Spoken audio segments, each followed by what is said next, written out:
మీరు ఎప్పుడైనా ఎగ్తో చేసిన పన్నీర్ కర్రీ ట్రై చేశారా? కామెంట్ చేయండి. టేస్ట్ అయితే చాలా బాగుంటుంది. మిక్సింగ్ బౌల్ తీసుకుని అందులో 4 ఎగ్స్ వేసుకుని కొంచెం సాల్ట్ అలానే కారం కూడా వేసుకుని బీట్ చేసుకోవాలి. ఇలా బీట్ చేసుకున్న ఎగ్స్ని ఆయిల్ అప్లై చేసుకున్న బౌల్లో వేసుకుని ఒక 10 మినిట్స్ స్టీమ్ చేసుకోవాలి. 10 మినిట్స్ తర్వాత చూస్తే మనకి ఇలా కేక్లా అయితే రెడీ అవుతుంది. దీన్ని డీమౌల్ చేసుకుని పన్నీర్ క్యూబ్స్ లా కట్ చేసుకోవాలి.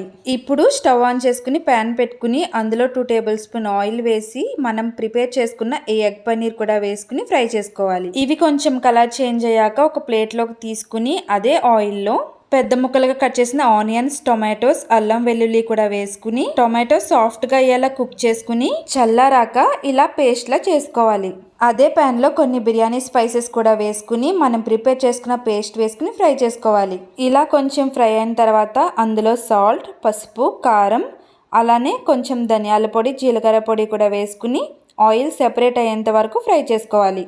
ఆయిల్ సెపరేట్ అయిన తర్వాత గ్రేవీకి సరిపడా వాటర్ వేసుకుని సాల్ట్ కూడా అడ్జస్ట్ చేసుకుని మూత పెట్టి గ్రేవీ కొంచెం చిక్కపడేంత వరకు ఉడికించుకోవాలి.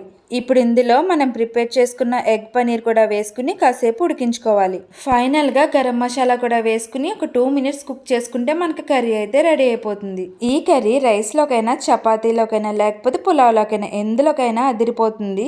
వీడియో నచ్చితే లైక్ చేసి సబ్స్క్రైబ్ చేసుకోండి.